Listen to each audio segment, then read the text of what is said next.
Dr. Alistair Finch, a man who trusted only in blueprints and historical records, was about to discover that some houses have memories. And Blackwood Manor, brooding on the misty coast of Maine, had a memory that had been waiting a century to be told. The legends called it a haunting. The truth, he would find, was far more clever.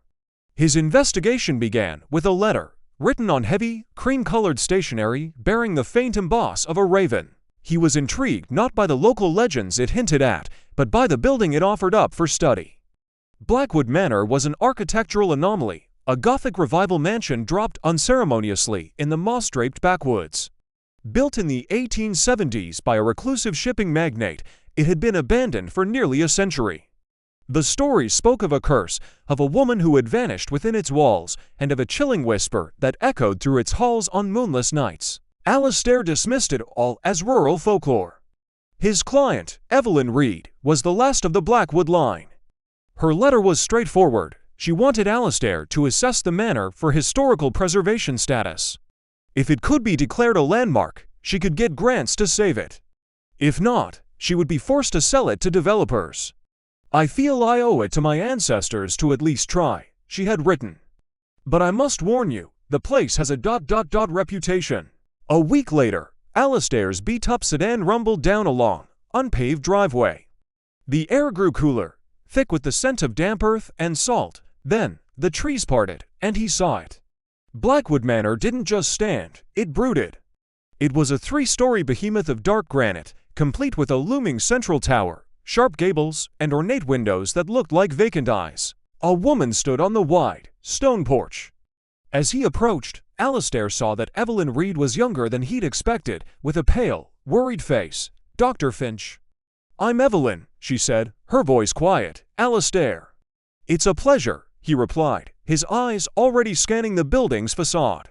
"She's magnificent," Evelyn offered a weak smile. "The locals call it the stone ghost. They say my great-great-aunt, Lenora Blackwood, vanished from inside the house in 1899.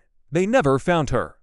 Some say she never left, and I'm sure it makes for a great campfire story," Alistair said kindly. "But I'm more interested in load-bearing walls than spirits, shall we?" The heavy door groaned open, revealing a cavernous foyer and a grand staircase carved with intricate ravens. The air inside was frigid and musty. "I haven't been in here since I was a child," Evelyn whispered.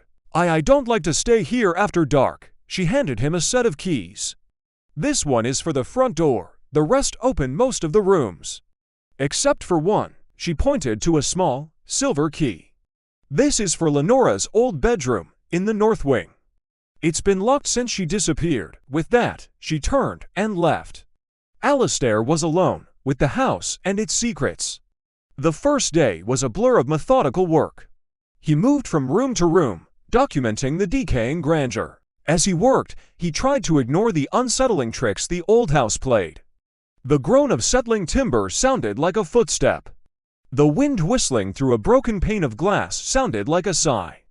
In the dining room, he found a massive oil portrait of Lenora Blackwood. She had Evelyn's dark hair, but her eyes held a fiery, intelligent spark. This was the woman who had vanished. As dusk settled, Alistair set up his cot in the parlor. That's when he heard the first sound he couldn't explain away, a soft, melodic humming, seeming to come from the floor above. "Old pipes," he muttered, though he knew the water was shut off. Later, a faint, cloying scent of lavender drifted into the room, and then vanished. Deep in the night, he was jolted awake by a distinct, sharp click from the hallway, the sound of a door latch turning. He grabbed his flashlight and crept out. He swept the beam up the grand staircase towards the second-floor landing. For a split second, he saw something, a flicker of movement, a glimpse of dark blue fabric, whisking around a corner. He raced up the stairs. "Is someone there?" he called out. The corridor of the north wing was empty. At the very end was a single, closed door, the one to Lenora's locked room. A feeling of dread, cold and unfamiliar, settled over him. The next morning, his professional curiosity battling his primal fear, Alistair knew he had to open that room. He stood before the door, the small silver key trembling in his hand. The lock turned with a surprisingly smooth click. The room was a perfectly preserved sanctuary. A large four-poster bed sat against the far wall. A writing desk was positioned near the window, an inkwell and a quill pen sitting neatly on its surface. The air was thick with the scent of lavender. On the writing desk lay a single, leather-bound diary. Alistair sat on the edge of the bed and began to read. For hours, he was lost in the story of Lenora Blackwood, not as a ghost, but as a brilliant, trapped woman. She was an amateur architect who had secretly helped design the house, adding hidden passages her controlling husband knew nothing about.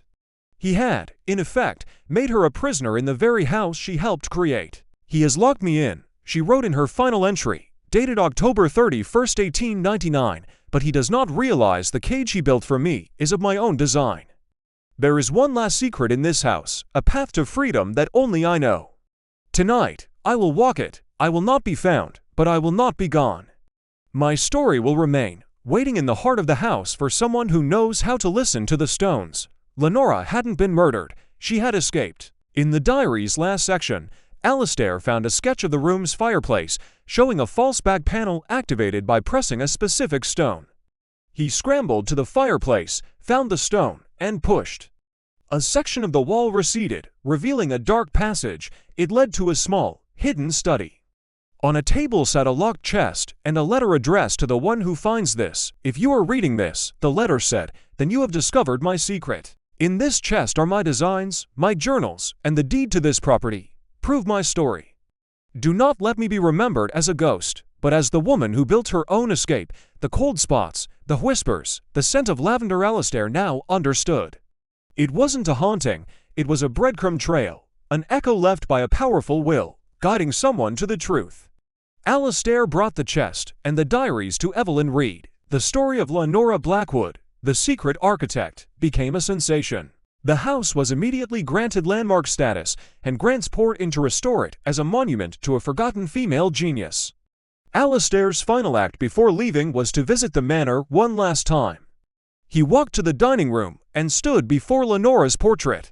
"Your story is safe now, Lenora," he said softly. As he spoke, a stray sunbeam broke through a grimy window and illuminated the portrait. For a fleeting moment, a gentle scent of lavender filled the air, and a profound sense of peace settled over the house. The stone ghost was finally at rest. Dr. Alistair Finch still didn't believe in ghosts, but he now believed that some stories are so powerful they can echo in a place forever, waiting for someone to finally listen.